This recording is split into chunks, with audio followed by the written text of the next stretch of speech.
మిత్రులందరికీ కూడా నమస్కారం. ఈరోజు చాలా బాధగా ఉన్నది. మరి ఈరోజు తరగతి గదుల్లో ఉండాల్సిన బిడ్డలు, మరి ముఖ్యంగా పేద దిగువ మధ్య తరగతి వర్గాలకు చెందిన ఈ పేద బిడ్డలు, తెలంగాణ భవిష్యత్తును తీర్చిదిద్దాల్సిన ఈ బిడ్డలు ఈరోజు రోడ్లెక్కడం, సమస్యల పరిష్కారం కోసం, వాళ్ళ భవిష్యత్తే అంధకారంగా మారిన ఈ పరిస్థితి లోపల వాళ్ళు ఇవాళ రోడ్డెక్కి సమ్మె చేసే పరిస్థితి రావడం అనేది చాలా చాలా బాధాకరం. మరి ఈరోజు భారత రాష్ట్ర సమితి కేంద్ర కార్యాలయం మా వర్కింగ్ ప్రెసిడెంట్ కేటీఆర్ గారు చెప్పినట్టుగా, deputy floor leader Harish Rao గారు చెప్పినట్టుగా జనతా గ్యారేజ్గా మారింది. అంటే ఎవరికి బాధలున్నా ఆ బాధలు చెప్పుకోవడానికి, ఎవరికి ఎంత నొప్పి ఉన్నా కూడా ఆ నొప్పికి ఉపశమనం కలిగించడానికి ఈ భారత రాష్ట్ర సమితి కేంద్ర కార్యాలయం ఈరోజు మారింది. ఈరోజు రాష్ట్ర విద్యాశాఖ మంత్రి రేవంత్ రెడ్డి గారు, రాష్ట్ర ముఖ్యమంత్రి రేవంత్ రెడ్డి గారు, అయ్యా రేవంత్ రెడ్డి గారు, మీ విద్యాశాఖలో ఉండే పాలిటెక్నిక్ కళాశాలల వేలాది మంది విద్యార్థులు ఇలా తెలంగాణ వ్యాప్తంగా రోడ్డెక్కి వాళ్ళ భవిష్యత్తు గురించి హాహాకారాలు చేస్తుంటే మీరు మాత్రం కుటుంబ సమేతంగా ఢిల్లీ పోయి, ఢిల్లీ నుంచి లండన్లో పెళ్ళిళ్ళకు పోయి, అక్కడి నుంచి మంచిగా హాయిగా కొన్ని రోజులు సరదాగా గడపడం కోసం మరి అమెరికా పోయారు. ఇక్కడనేమో మీకు ఓట్లేసిన తల్లిదండ్రుల గర్భాన పుట్టిన బిడ్డలు, తెలంగాణ ముద్దు బిడ్డలు, పేదింటి బిడ్డలు ఇవాళ రోడ్ల మీద హాహాకారాలు చేస్తూ ఉన్నారు. మీ ఆదేశాల మేరకు మీ కిందనే పనిచేస్తున్న 1,00,000 మంది పోలీసులు నిన్న ఈ బిడ్డలందరి మీద కూడా ఘోరంగా దౌర్జన్యాలు చేశారు. ఎంత ఘోరమయ్యా అంటే మహబూబాబాద్లో జాటోత్ రాజేష్ అనే పిల్లవాడి గొంతు బట్టి గట్టిగా పిసికాడు రఘుపతి రెడ్డి అనే ఒక పోలీస్ ఇన్స్పెక్టర్. నేను ఇలా డీజీపీ తెలంగాణ డిమాండ్ చేస్తున్నా, అయ్యా డీజీపీ గారు, మీరు పీపుల్ ఫ్రెండ్లీ పోలీసింగ్ అంటున్నారు కదా, ఈ పీపుల్ ఫ్రెండ్లీ పోలీసింగ్ ఏమో కానీ మీరు మా గొంతు బట్టి పిల్లలను చంపే ప్రయత్నం చేసిన రఘుపతి రెడ్డిని అర్జెంటుగా సస్పెండ్ చేయాల్సిందిగా డిమాండ్ చేస్తున్నా. అదేవిధంగా ఈరోజు మాసప్ ట్యాంక్ పాలిటెక్నిక్ కళాశాల ఎదురుగా భారత రాష్ట్ర సమితి విద్యార్థి విభాగం నాయకుడు గెల్లు శ్రీనివాస్ యాదవ్ను, తుంగబాలును, వీళ్ళందరినీ మరి పాలిటెక్నిక్ విద్యార్థులకు సంఘీభావం తెలపడం కోసం పోరాటం చేస్తుంటే వాళ్ళను కూడా అరెస్ట్ చేయడాన్ని మేము పూర్తిగా ఖండిస్తున్నాం. ఇలా తెలంగాణ ప్రజలు గుర్తుపెట్టుకోవాలి, ఈ ముఖ్యమంత్రి గారికి ఈ విద్యార్థుల భవిష్యత్తు మీద ఏమాత్రం కూడా శ్రద్ధ లేదు. ఆయనకు ఉన్న శ్రద్ధ అంతా కూడా డబ్బులు ఎట్లా సంపాదించుకోవడం. నిజానికి రేవంత్ రెడ్డి గారు ఆయన విద్యా అర్హతలను ఒకసారి జాగ్రత్తగా పరిశీలిస్తే, రేవంత్ రెడ్డి గారు ఆయన విద్యార్థి దశలో పాలిటెక్నిక్ చదివిండు వనపర్తిలో. దాని తర్వాత ఆయన ఏవి కాలేజీలో BA చేసిండు. దాని తర్వాత ఆయన రియల్ ఎస్టేట్ ఏజెంట్గా మారిండు. రియల్ ఎస్టేట్ ఏజెంట్గా మారి ఇప్పుడు రాజకీయాల్లోకి వచ్చిండు, ఇప్పుడు ముఖ్యమంత్రి అయ్యాడు. నేను ఇలా ఒక్కటే ప్రశ్న అడుగుతున్నాయా రేవంత్ రెడ్డి గారు, మీరు పాలిటెక్నిక్ వనపర్తిలో చేసి సికింద్రాబాద్లో ఏవి కాలేజీలో BA చేసి మళ్ళా తర్వాత రియల్ ఎస్టేట్ దందాలకు పోగలిగినప్పుడు ఈ పిల్లలు పాలిటెక్నిక్ 3 సంవత్సరాలు చేసి ఈసెట్ పోతే తప్పేంది? మీరు పాలిటెక్నిక్ చేసి BA చేయగలిగినప్పుడు వీళ్ళు పాలిటెక్నిక్ విద్యార్థులు ఈసెట్ చేసి ఇంజనీరింగ్ కాలేజీలోకి పోతే తప్పేంది? ఎప్పుడైనా ఆలోచించిండ్రా? ఇక రెండవది, ఇలా తెలంగాణ ప్రజలకు మేము కుల్లా కొన్ని ఒళ్ళు గగురు పొడిచే నిజాలు చెప్పాలనుకున్నాం. నిజాల ఈ 1,00,000 మంది బిడ్డలు రోడ్లెక్కే పరిస్థితి ఎందుకు వచ్చిందయ్యా అంటే ముఖ్యమంత్రి మరియు కాంగ్రెస్ నాయకుల ధన దాహానికి ఈ పిల్లలు, ఈ చిన్నారులు బలవుతున్నారు. ఎట్లనో మేము వివరించే ప్రయత్నం చేస్తాం. మీకు బాగా గుర్తుండాలి, ఈ ముఖ్యమంత్రి అధికారంలోకి వచ్చిన వెంటనే ఆయన్నే హోంశాఖ పెట్టుకున్నారు, ఆయన్నే విద్యాశాఖ కూడా పెట్టుకున్నాడు. ఈ ముఖ్యమంత్రి గారు చాలాసార్లు కూడా విద్యాశాఖను నేను కావాలనే నా దగ్గర పెట్టుకున్నా అని చెప్పడం జరిగింది. ఇప్పుడు అర్థమవుతుంది మీరు కావాలని దీన్ని ఎందుకు పెట్టుకున్నారు. ఒకసారి మీరు ఈ జీవో నెంబర్ 97లో చాలామంది కేవలం జీవో నెంబర్ సబ్జెక్టే చదువుతారు, కానీ కొంచెం లోతుగా ఆలోచిస్తే జియో నెంబర్ 97 16/6/2026 ఈ డేట్ నాడు రిలీజ్ అయిన జియోలో 3వ రెఫరెన్స్ మీరు చూడాలి. మొదటి రెఫరెన్స్ ఏమో G O number 2 and 3 labour employment, రెండవ reference G O number 14 of industries and commerce department, మూడవది అతి ముఖ్యమైనది ఏందయ్యా అంటే నోట్ నెంబర్ 58 ఆఫ్ పిఎస్సిఎం అంటే PS to CM 2026 dated 5/6/2026 of CMO.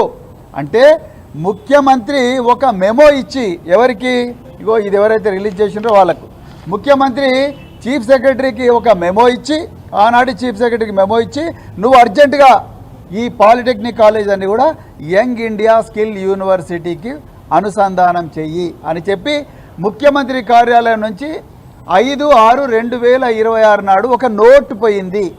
నేను రేవంత్ రెడ్డి గారిని అడుగుతున్నా, మీ క్వాలిఫికేషన్స్ ఏంటి రేవంత్ రెడ్డి గారు? ఇలా ఒక్క దెబ్బకే 128 పాలిటెక్నిక్ ప్రభుత్వ మరియు ప్రైవేట్ పాలిటెక్నిక్ కళాశాలలను ఒక్క దెబ్బకే యంగ్ ఇండియా స్కిల్ యూనివర్సిటీలో ఎందుకు మీరు ఎందుకు అనుసంధానం చేయాలనుకుంటున్నారు? ఆ గొడుగు కిందకి ఎందుకు తీసుకురావాలనుకుంటున్నారు? అది మొదటి ప్రశ్న. తెలంగాణ ప్రజలకు తెలియని కొన్ని విషయాలు ఇప్పుడు మేము చెప్తాం, మీరు బాగా ఆలోచించండి.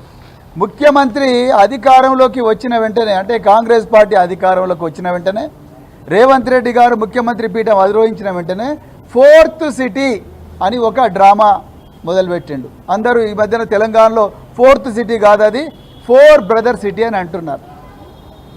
ఈ 4th సిటీ ఎక్కడుంది?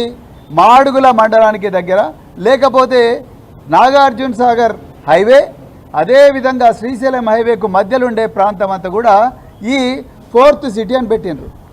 ఈ 4th సిటీలో ముఖ్యమంత్రి గారు అక్కడ రియల్ ఎస్టేట్ బాగా లేపాలి, ఈయనకు అక్కడ 3,000 నుంచి 4,000 ఎకరాలు ఈయన కుటుంబ సభ్యులకు ఆ 4 సిటీలో అక్రమంగా అక్వైర్ చేసిండ్రని, ముందు రియల్ ఎస్టేట్ వ్యాపారే ముఖ్యమంత్రి కాబట్టి ముఖ్యమంత్రి తన BA కంప్లీట్ చేసిన తర్వాత, BA కంప్లీట్ చేసిండో లేదో మనకు తెలియదు, ఆయనకి ఏం సర్టిఫికేట్ ఉందో ఎన్ని మార్కులు వచ్చినాయో తెలంగాణ పిల్లలకు తెలియదు. కానీ ఆయన అనుకుందాం ఒక క్షణం BA కంప్లీట్ చేసిండు రేవంత్ రెడ్డి గారు, ఆయన చేయంగానే అక్కడ మరి 4th సిటీ అని ఒకటి మొదలుపెట్టారు. 4th సిటీ అని మొదలుపెట్టిన తర్వాత దానికి రియల్ ఎస్టేట్లో అయింది, ఒక భూమికి రేటు రావాలంటే ముందు రోడ్డు వేయాలి. 4,000 కోట్ల రూపాయలతోని అక్కడ గ్రీన్ ఫీల్డ్ హైవే ఒకటి కడుతున్నాడు రేవంత్ రెడ్డి గారు. మరి రోడ్డు వేసినా కూడా రేట్లు పెరుగుతలేవు. అందుకొరకు ఏదైనా ఒక పెద్ద ఎడ్యుకేషన్ ఇన్స్టిట్యూట్ పెట్టాలి అని చెప్పేసి యంగ్ ఇండియా స్కిల్ యూనివర్సిటీని తీసుకుపోయి ఆ 4th సిటీలో పెట్టండు. దేనికోసం? ఆ 3,000 ఎకరాల భూములకు రేట్లు రావడం కోసం యంగ్ ఇండియా స్కిల్ యూనివర్సిటీ అని పెట్టండి. ఇది వాస్తవం. మరి యంగ్ ఇండియా స్కిల్ యూనివర్సిటీ మరి ఇట్లా చెప్తే కాదు కదా, ముందరనే దీనికి ప్లాన్ చేయాలంటే ఒక కుక్కను చంపే ముందు అది పిచ్చిదే అని చెప్పాలి. అందుకొరకే ముఖ్యమంత్రి గారు ఏమన్నారు, మొదటి నుంచి ముఖ్యమంత్రి గారు ఇంజనీరింగ్ మరియు టెక్నికల్ విద్య నామకే వాస్తే క్రిమినల్ వేస్ట్ ఆఫ్ టైం అని చెప్పింది ఈ ముఖ్యమంత్రి. అంటే ఇది కేవలం టైం వేస్ట్ వ్యవహారము, క్రిమినల్ వేస్ట్ ఆఫ్ టైం అంటే ఇంకా ఉల్టా చెప్పాలంటే క్రిమినల్ని తయారు చేసే విద్యలో అని చెప్తున్నాడు ఆయన ముఖ్యమంత్రి గారు. ఒక విద్యాశాఖ మంత్రి ఈ విధంగా మాట్లాడవచ్చా? Criminal waste of time. అయ్యా ముఖ్యమంత్రి గారు, మీరు 200 కోట్లతో కట్టిన బోధి ప్యాలెస్ ఏదైతే మర్రి చెన్నారెడ్డి హ్యూమన్ రిసోర్స్ డెవలప్మెంట్లో కట్టింది ఎవరు? ఇగో ఈ చిన్నారి బిడ్డలే, పాలిటెక్నిక్ విద్యార్థులే. మీరు నడుస్తున్న బుల్లెట్ ప్రూఫ్ కారు, మీ మినిస్టర్లకు డీజీపీ గారు చాలా గొప్పగా ఇచ్చిన బుల్లెట్ ప్రూఫ్ కార్లన్నీ కూడా ఇంజనీర్లు తయారు చేసినవే రేవంత్ రెడ్డి గారు. మీరు రోజు మాట్లాడుతున్న మైకులు, కేసీఆర్ గారిని ప్రతిరోజు కూడా తిడుతున్న మైకులు ఏవైతే ఉన్నాయో ఆ మైకులను డిజైన్ చేసి నడిపించింది కూడా ఇంజనీరింగ్ విద్యార్థులే. ఈ విద్యార్థులే వీళ్ళే ఆ స్కిల్స్ నేర్చుకొని పాలిటెక్నిక్ కళాశాలలో అక్కడి నుంచి ఈసెట్ రాసి ఇంజనీరింగ్ కాలేజీలో ఇంజనీర్లు అయ్యి గొప్ప గొప్ప ఆవిష్కరణలు చేసిండ్రు రేవంత్ రెడ్డి గారు. మీరు వీళ్ళని క్రిమినల్ వేస్ట్ ఆఫ్ టైం అన్నారు. దాని తర్వాత మీరేం చేసిండ్రు? మెల్లగా అసెంబ్లీలో 2024లో యంగ్ ఇండియా స్కిల్ యూనివర్సిటీ అని ఒక యాక్ట్ తీసుకొచ్చిండ్రు. 2024లో తీసుకొచ్చిండ్రు. అందులో సెక్షన్ 44లో మీరేం చెప్పిండ్రు? ఈ సిమిలర్ ఏవైతే టెక్నికల్ ఎడ్యుకేషన్లో ఏవైతే విద్యా సంస్థలు ఉన్నాయో, లేబర్ కానీ లేకపోతే ఎంప్లాయ్మెంట్ కానీ లేకపోతే టెక్నికల్ ఎడ్యుకేషన్ కానీ, ఇందులో ఉన్నవన్నీ కూడా జాగ్రత్తగా ప్లాన్ ప్రకారము మరి యంగ్ ఇండియా స్కిల్ యూనివర్సిటీకి తీసుకురావాలి అని చెప్పి దాంట్లో ఒక సెక్షన్ రాసిండ్రు. ఆ సెక్షన్ 44లో రాసిండ్రు. దాని తర్వాత మీకు మీరే దానికి ఛాన్సలర్ అని ప్రకటించుకున్నారు యంగ్ ఇండియా స్కిల్ యూనివర్సిటీకి. ఇక ఇండస్ట్రీలో ఉండే ఆనంద్ మహీంద్ర, అదేవిధంగా శ్రీని రాజు, దాని తర్వాత ఇంకెవరో ఒక 7 మంది ఫోటోలు ఆ వెబ్సైట్లో పెట్టారు. దాని తర్వాత దానికి వైస్ ఛాన్సలర్గా మీరున్నారు. వైస్ ఛాన్సలర్గా సుబ్బారావు అని ఒక ఇండియన్ ఎకనామిక్ సర్వీస్ నుంచి వచ్చిన అధికారిని దాంట్లో పెట్టి ఇంకా మేము ఇక్కడ నుంచి స్కిల్లింగ్ చేస్తామని 5 రోజుల కోర్సు ఉంటుంది, 2 వారాల కోర్సు ఉంటుంది, 3 నెలల కోర్సు ఉంటుంది, అదేవిధంగా 6 నెలల కోర్సు ఉంటుంది. అంటే ఈ కంపెనీలకు, హైదరాబాద్ చుట్టుపక్కల ఉండే కంపెనీలకు కానీ, దేశంలో కానీ కంపెనీలకు కానీ ఎవరన్నా ఎంప్లాయీస్ కావాలంటే, లేబర్ కావాలంటే, స్కిల్డ్ లేబర్ కావాలంటే ఎవరైనా కూడా అక్కడికి పోయి స్కిల్లింగ్ చేసుకొని వాళ్ళు ఉద్యోగాలు తెచ్చుకోవచ్చు. అంటే ఇండైరెక్ట్గా చెప్పాలంటే కంపెనీలకు ట్రైనింగ్ చేసే పరిస్థితి లేదు. ఆ డబ్బులు ఎందుకు వేస్ట్ చేయడం, మనం స్కిల్ యూనివర్సిటీ నుంచే మన తరపున కంపెనీలు, ఆ యూనివర్సిటీ ట్రైన్ చేస్తుంది కదా అని చెప్పి కంపెనీలకు సాయం చేయడం కోసం మీరు యంగ్ ఇండియా స్కిల్ యూనివర్సిటీ తీసుకొచ్చిండ్రు.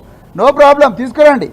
మీరు పబ్లిక్ ప్రైవేట్ పార్ట్నర్షిప్ అన్నారు, తెచ్చుకోండి, నో ప్రాబ్లం. కానీ దాదాపు 70 సంవత్సరాల నుండి తెలంగాణ రాష్ట్రం మాత్రమే కాదు, మొత్తం దేశంలోనే 70 సంవత్సరాల నుండి స్వాతంత్రం రాకమునుపే ఈ పాలిటెక్నిక్ వ్యవస్థ అనేది ఈ దేశంలోకి వచ్చింది. 2వ ప్రపంచ యుద్ధం కాలం నాటి నుండే ఈ పాలిటెక్నిక్ అనేది ఈ దేశంలోకి వచ్చింది. పేద వర్గాలకు చెందిన పిల్లలు ఎంపీసీలు బైపీసీలు చేసి ఎంసెట్ కోచింగ్లకు లక్షల రూపాయలు తగలేసి ఐఐటీలలో, ఎన్ఐటీలలో, లేకపోతే ప్రతిష్టాత్మకమైన ఇంజనీరింగ్ కాలేజీలకు పోలేని పరిస్థితి ఉన్న బిడ్డలందరికీ కూడా ఇది ఒక గొప్ప వరప్రసాదనిగా మారింది. అదేవిధంగా పబ్లిక్ సెక్టార్ అండర్టేకింగ్స్, బిహెచ్ఎల్ కావచ్చు, మిదాని కావచ్చు, డిఆర్డిఓ కావచ్చు, ఇంకేవైతే నవరత్న కంపెనీలు ఉన్నాయో ఇవన్నీ పబ్లిక్ సెక్టార్ అండర్టేకింగ్స్ మాత్రమే కాదు, పేరు మోసిన గొప్ప గొప్ప కంపెనీలన్నిటికి కూడా మొట్టమొదట పోయేది ఈ పాలిటెక్నిక్లో చదివిన పిల్లలే జూనియర్ ఇంజనీర్లుగా పోతారు. వాళ్ళందరినీ కాదని ఇప్పుడు వీళ్ళని లేబరర్లుగా తయారు చేసే పరిస్థితి మీరు ఇలా జీవో 97 ద్వారా తీసుకొచ్చిండ్రు రేవంత్ రెడ్డి గారు. ఇవాళ ముఖ్యమైన ప్రశ్న ఏంటయ్యా అంటే, మరి మీరు 2024లో యంగ్ ఇండియా స్కిల్ యూనివర్సిటీని ఒక చట్టం ద్వారా తీసుకొచ్చిండ్రు, ఓకే. కానీ ఈ పాలిటెక్నిక్స్ అన్నిటికి కూడా నియంత్రించే ఒక బోర్డు ఉన్నది, దాన్నే Telangana state board of technical education and training, TSBTET అని ఉంటుంది. అది మీరు రాజకీయాల్లో రాకముందే అది 1982లోనే అది ఎడ్యుకేషన్ యాక్ట్ 6 ఆఫ్ 1982 ప్రకారం వచ్చింది. అది ఒక అటానమస్ బాడీ. గత 50-60 సంవత్సరాలుగా ఈ తెలుగు రాష్ట్రాల్లో అద్భుతంగా పనిచేస్తున్న board of technical education and ట్రైనింగ్ను మీరు నాశనం చేయాలి అని కంకణం కట్టుకున్నారు. అందుకొరకే మీరు తెలివిగా ఈ యంగ్ ఇండియా స్కిల్ యూనివర్సిటీ చట్టం ఏదైతే ఉందో అందులో ఈ board of technical education and training గురించి మీరు మాట్లాడనే లేదు. మీకు దమ్ముంటే నిజంగా ఇండస్ట్రీ వాళ్ళకు కావాలనుకుంటే పాలిటెక్నిక్ కాలేజ్ బలోపేతం చేయండి కదా. మీరు మీ గ్రీన్ఫీల్డ్ రోడ్డు 4000 కోట్లతో నేస్తున్నారు కదా, ఆ 4000లో 400 కోట్లు ఈ పాలిటెక్నిక్ కాలేజీలకు ఇవ్వండి కదా, బాగుపడతాయి. నిన్న మీ సీనియర్ మీరు అంటున్నారు కదా తెలంగాణలో 2 మేధావులు ఉన్నారని, ఒక మేధావి చనిపోయాడు, ఇంకో మేధావి బతుకున్నాడు. ఆ మేధావే కేశవరావు. ఈ ఆకునూరు మురళీ కమిషన్ రిపోర్టు ఏదైతే చెప్పిందో దాన్ని ఇంప్లిమెంట్ చేయడం కోసం మీరు అడ్వైజర్గా ఈ తెలంగాణ మేధావులకే మేధావైన అపర మేధావి మీరు కేశవరావు అంకుల్ని పెట్టుకున్నారు. ఆ కేశవరావు అంకుల్ నిన్న ఈ పాలిటెక్నిక్ కాలేజ్ విద్యార్థులను పిలిపించి భయపెట్టిస్తాడా? ఒక తాతగా ఉండాల్సిన కేశవరావు గారు ఈ చిన్నారి బిడ్డలను, మనవల్ లాంటి వాళ్ళని, వాళ్ళందరినీ భయపెట్టించి ఇగో నడవదు, మీరందరూ కూడా పోవాలి, మా దగ్గర డబ్బు లేవు, అందుకొరకు మేము తెలంగాణ స్కిల్ యూనివర్సిటీ పెడుతున్నాం, అందులో మీరు పోయి చదవాలని భయపెట్టిస్తున్నారు ఫ్యాకల్టీ మెంబర్లను, విద్యార్థులను. ఇదేనా మీరు చేయాల్సింది కేశవరావు గారు? మీ ముఖ్యమంత్రి గారు ఒక హెలికాప్టర్ ఉండగానే 111 కోట్లతో ఇంకొక హెలికాప్టర్ కొన్నాడు కదా, ఆ హెలికాప్టర్కి పెట్టిన డబ్బులన్నా ఈ పిల్లలకు పెడితే వాళ్ళు బాగుపడతారు కదా. మీరు ఒక్కొక్క పబ్లిక్ మీటింగ్ కేసీఆర్ గారిని, కేటీఆర్ గారిని, హరీష్ రావు గారిని తిట్టడం కోసం, బీఆర్ఎస్ పార్టీని తిట్టడం కోసం బూతులు మాట్లాడడం కోసం, ఇక్కడ పిల్లలు ఉన్నారు కాబట్టి అవన్నీ నేను మాట్లాడలేను, ఆ బూతులు మాట్లాడడం కోసం ఒక్కొక్క మీటింగ్కు 10 కోట్ల నుంచి 15 కోట్లు పెట్టి గత 6 నెలలుగా మీరు మీటింగులు పెట్టి తిడుతున్నారు కదా. ఆ డబ్బులన్నీ ఈ రామంతపూర్ పాలిటెక్నిక్ కానీ, లేకపోతే మరి ఇంకో మాసప్ ట్యాంక్ పాలిటెక్నిక్ కానీ, లేకపోతే లెదర్ పాలిటెక్నిక్ కానీ, కృష్ణదేవరాయ పాలిటెక్నిక్ కానీ, 58 గవర్నమెంట్ పాలిటెక్నిక్ కానీ, లేకపోతే ఇంకా కొన్ని ప్రైవేటు పాలిటెక్నిక్ కానీ వాళ్ళందరికీ ఇస్తే పిల్లలు బాగుపడతారు కదా ముఖ్యమంత్రి గారు. మీరు ఇప్పుడు మంచిగా హాయిగా లండన్లో ఉన్నారు, దాని తర్వాత అమెరికా పోతారు. ఈ పిల్లలేమో రోడ్ల మీద కన్నీరు మున్నీరుగా వెలిపిస్తున్నారు.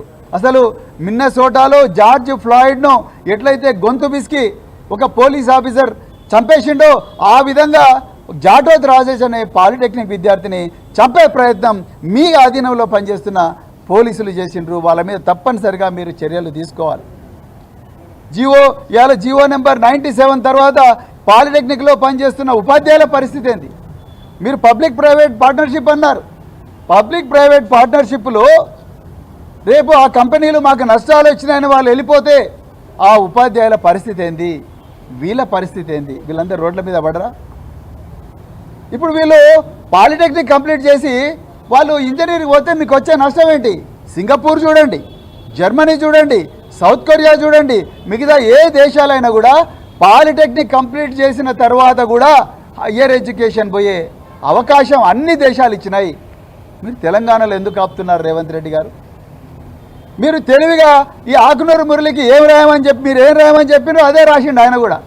ఈ పాలిటెక్నిక్ వాళ్ళు ఈ ఈసెట్ ద్వారా ప్యారలల్గా ఇంజనీరింగ్ పోవద్దు, ఈ పాలిటెక్నిక్ అన్నీ కూడా ఇంజనీరింగ్ పోయే కోచింగ్ సెంటర్లుగానే మారినాయి, ఇండస్ట్రీకి ఎవరిని పంపిస్తలేరని వీళ్ళ మీద విషం కక్కింది తెలంగాణ ఎడ్యుకేషన్ కమిషన్. అందుకొరకే ఆకునూరు మురళి గారు ఈ దేశంలో విద్యాశాఖ మంత్రి ఎవరైనా ఉన్నారంటే అది రేవంత్ రెడ్డి ఉన్నాడని మిమ్మల్ని ఆకాశానికి ఎత్తేసిండ్రు. మీరు కూడా ఈ విద్యార్థులను పాతాళంలో తొక్కుతున్నారు. ఆయన ఆకాశానికి మిమ్మల్ని ఎత్తేసిండు, విద్యార్థుల భవిష్యత్తును మీరు పాతాళంలోకి తొక్కుతా ఉన్నారు. ఎంత ఘోరం! ఈ పిల్లలతో ఒక్కరోజైనా మాట్లాడిండ్రా రేవంత్ రెడ్డి గారు? మీరు జియో నెంబర్ 97 తీసుకొచ్చిండ్రు, ఒక్కరోజైనా మాట్లాడిండ్రా? మరి కేటీఆర్ గారు పరిశ్రమల శాఖ మంత్రిగా ఉన్నప్పుడు బేగంపేటలో చాలా గొప్పగా Telangana academy of skill and knowledge అని ఒకటి పెట్టారు, టాస్క్ అని పెట్టారు.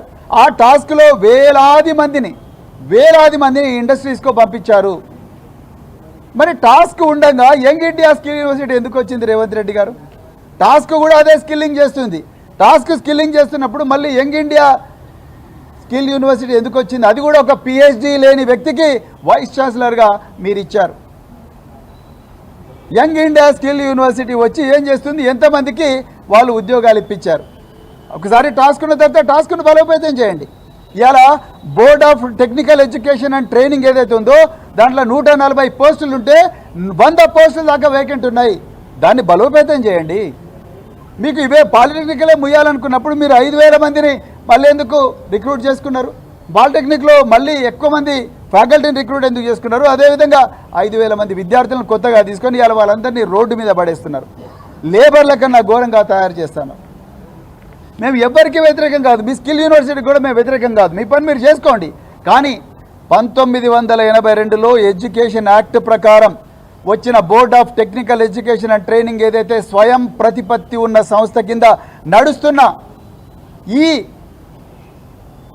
పాలిటెక్నిక్ కాలేజెస్, ఇంజనీరింగ్ కాలేజెస్ ఉన్నాయో వాటి నోట్ల మట్టి కొట్టకండి, ఆ పిల్లల నోట్ల మట్టి కొట్టకండి. పేద పిల్లలండి వీళ్ళు, మీలాగా ఆగర్భ శ్రీమంతులు కాదు, మీలాగా 1500 ఎకరాలున్న కుటుంబాల నుంచి వచ్చిన బిడ్డలు కాదు. వాళ్ళు చాలా పేద కుటుంబాలు. వీళ్ళెవ్వరు కూడా రెక్కాడితే డొక్కాడిన కుటుంబాల నుంచి వచ్చి పాలిటెక్నిక్ కంప్లీట్ చేసి స్కిల్ఫుల్ ఇంజనీర్లుగా పోదామనుకున్న వాళ్ళు. ఇలా మా రాకేష్ రెడ్డి వీళ్ళందరూ కూడా అదే పాలిటెక్నిక్ కాలేజ్ నుంచే ఇంజనీరింగ్ కాలేజీలో విద్యను అభ్యసించారు. ఎంతోమంది గొప్ప గొప్ప శాస్త్రవేత్తలను, పేరు మోసిన ఇంజనీర్లను ఈ పాలిటెక్నిక్ కాలేజ్ తయారు చేసినాయి. మీరు ఎంతసేపు స్కిల్ లేదు అంటున్నారు. మీరు ఒక్కసారి ఆలోచించండి. పాలిటెక్నిక్ కళాశాలలో వీళ్ళు 3 సంవత్సరాలు చదువుతారు, ఇంజనీరింగ్ కళాశాలలో 3 సంవత్సరాలు చదువుతారు, 6 సంవత్సరాలు చదువుతారు. ఎంపీసీ బైపీసీ చేసిన వాళ్ళు కేవలం 4 సంవత్సరాలే చదువుతారు. పాలిటెక్నిక్ వాళ్ళకి ఎక్కువ స్కిల్ ఉంటుందా? ఎంపీసీ బైపీసీ నుంచి వచ్చిన వాళ్ళకి ఎక్కువ స్కిల్ ఉంటుందా? పాలిటెక్నిక్ వాళ్ళ నుంచే ఎక్కువ స్కిల్ ఉంటుంది. వీళ్ళే రేపొద్దున ఐఐటీలకు వెళ్ళి పీజీలు చేస్తారు, వీళ్ళే రేపొద్దున ఐఐటీలకు పోయి పిహెచ్డీలు చేస్తారు. అమెరికా లేకపోతే వేరే పాశ్చాత్య దేశాలకు పోస్ట్ డాక్ చేస్తారు, తర్వాత మళ్ళీ ఈ దేశానికి వస్తారు, వచ్చి తెలంగాణ తలసరి ఆదాయాన్ని పెంచుతారు. అందరూ మీలాగనే రియల్ ఎస్టేట్ చేయాలనే అవసరం లేదు. మీలాగా దందాలు చేయాలి, ఎక్కడెక్కడ భూములు ఉంటే వాటిని 22A పెట్టాలి, ఎక్కడెక్కడ కబ్జాలు చేయాలి, ఎక్కడెక్కడ అక్రమ కేసులు పెట్టాలి, అవి కాదు. ఈ విద్యార్థులు ఈ రాష్ట్రాన్ని గొప్పగా ముందరికి తీసుకుపోవాలని చెప్పేసి వీళ్ళు ప్రయత్నం చేస్తూ ఉన్నారు. వీళ్ళ పొద్దున్న లేచినప్పటి నుంచి రాత్రి వరకు అదే చేస్తూ ఉంటారు వీళ్ళు వాళ్ళ ల్యాబొరేటరీస్లో. ఆ ల్యాబొరేటరీస్లో డబ్బులు పంపించండి, ఎక్కువగా వాటిని బలోపేతం చేయండి, అంతే తప్ప వీళ్ళ జీవితాలతో ఆడుకోకండి. అందుకొరకే అర్జెంటుగా జీవో నెంబర్ 97ను రద్దు చేయాల్సిందే. అది రాజ్యాంగ వ్యతిరేకమైన జీవో. మళ్ళీ చెప్తున్నా, రాజ్యాంగ వ్యతిరేకమైన జీవో. మీకు ఆర్టికల్ 162 కింద జీవోలు ఇచ్చే అధికారం ఉందేమో కానీ చట్టబద్ధంగా లెజిస్లేచర్ ఏదైతే, శాసనసభ ఏదైతే 1982 సంవత్సరంలోనే board of technical education and training ఇచ్చిందో, దాని ద్వారా ఏర్పడ్డ స్వయం ప్రతిపత్తి ఉన్న బోర్డ్ ఆఫ్ టెక్నికల్ ఎడ్యుకేషన్, దాని కింద ఉన్న పాలిటెక్నిక్స్ రద్దు చేస్తూ వాటిని అన్నింటినీ కూడా యంగ్ ఇండియా స్కిల్ యూనివర్సిటీకి అనుసంధానం చేయాలన్న జీవో నెంబర్ 97 రాజ్యాంగ వ్యతిరేకమైనది. It is against article 14, it is also against article 21, because these children deserve, they have the right to live with dignity. వాళ్ళని లేబర్ లాగా ట్రీట్ చేయాల్సిన పరిస్థితి రాకూడదు. ఇది రాజ్యాంగ వ్యతిరేకమైన జీవో. చివరి కంట కూడా మేము ఈ విద్యార్థుల వెంబడే ఉంటాం. తప్పకుండా వీళ్ళు చేసే వీరోచిత పోరాటానికి మరి సంఘీభావం తెలుపుతుంది భారత రాష్ట్ర సమితి. అదేవిధంగా పోలీసులారా, నేను మళ్ళొకసారి చెప్తున్నా, మీరు రేవంత్ రెడ్డి ఇచ్చిన అక్రమ ఆదేశాలు తీసుకొని ఈ పిల్లలను చంపాలని మీరు చూస్తూ ఉన్నారు, గొంతు బిసికి చంపాలని చూస్తూ ఉన్నారు. రాబోయే రోజుల్లో భారీ మూల్యం చెల్లించుకుంటారు. ఈ పిల్లల్ని సంజాయించండి. మీరు ముఖ్యమంత్రి దగ్గర తీసుకొని పోండి. ఇప్పుడు ఆయన ఎవరైతే ఏజెంట్ ఉన్నాడో కేశవరావు, ఆయన దగ్గరికి తీసుకొని పోండి, వీళ్ళ బాధలు వినిపించండి. అర్జెంటుగా జీవోను రద్దు చేయించండి, మళ్ళా పాత పద్ధతిలోనే కొనసాగించండి. విస్తృతమైన చర్చను మీరు చేయండి. ప్రొఫెసర్లతో మాట్లాడండి, ఇండస్ట్రీ నిపుణులతో మాట్లాడండి, విద్యార్థులతో మాట్లాడండి, పార్టీలతో మాట్లాడండి, విద్యార్థి సంఘాలతో మాట్లాడండి, అందరితో మాట్లాడి అప్పుడు మీరు ఈ రాష్ట్రంలో స్కిల్లింగ్ని ఏ విధంగా ఇంప్రూవ్ చేయాలనే నిర్ణయం తీసుకోండి. అంతే తప్ప 70 సంవత్సరాల నుండి గొప్పగా నడుస్తున్న వ్యవస్థను, ప్రపంచ దేశాలన్నీ కూడా ఫాలో అవుతున్న వ్యవస్థను మీరు రద్దు చేసి, ఒక్క కాలం రద్దు చేసి కేవలం మీకు ఆ ఫ్యూచర్ సిటీలో ఉండే 3000 ఎకరాలకు రేటు రావాలని మీరు ఏదైతే ఈ పిల్లలందరి జీవితాలు నాశనం చేసి ఆ యంగ్ ఇండియా స్కిల్ యూనివర్సిటీలో మీరు పోయి చదువుకోండి. పాలిటెక్నిక్ కళాశాల విలువైన ఆస్తులన్నీ కూడా ప్రైవేటు కంపెనీలకు దారాదత్తం చేస్తాం. వాడు ఇష్టం వచ్చినట్టు సంపాదించుకొని వాడు ఇచ్చినప్పుడు తీసుకోండి, లేకపోతే లేదు. నేను మాత్రం నా రియల్ ఎస్టేట్ బాగుంటే చాలనే ధోరణి ఏదైతే ఉందో రేవంత్ రెడ్డి గారు, అది అబ్సల్యూట్లీ తప్పు, రాజ్యాంగ వ్యతిరేకం, అమానవీయం. ఈ పిల్లల మొహాలు చూడండి. కనీసం మీరు అర్జెంటుగా లండన్ నుంచి వాపసు రాండి, అమెరికా బంద్ చేసుకోండి, విమానం రద్దు చేసుకొని ప్రత్యేక విమానాలు వచ్చి ఈ పిల్లలతో మాట్లాడండి, సారీ చెప్పండి. పిల్లల కోసం తప్పు లేదు, పిల్లలకు సారీ చెప్తే. అందుకొరకు మరొకసారి మరి ఈ అవకాశం వచ్చినందుకు నాకు చాలా బాధగా ఉంది ఈ పరిస్థితి వచ్చినందుకు. కానీ తప్పకుండా మేము మళ్ళీ అందరు కూడా మరి పాలిటెక్నిక్ విద్యార్థులందరికీ కూడా మేము మరొకసారి భారత రాష్ట్ర సమితి తరఫున మరి మేము తప్పకుండా మీ వెంటే ఉంటామని చెప్తూ మరొకసారి అందరికీ జై తెలంగాణ, జై కేసీఆర్.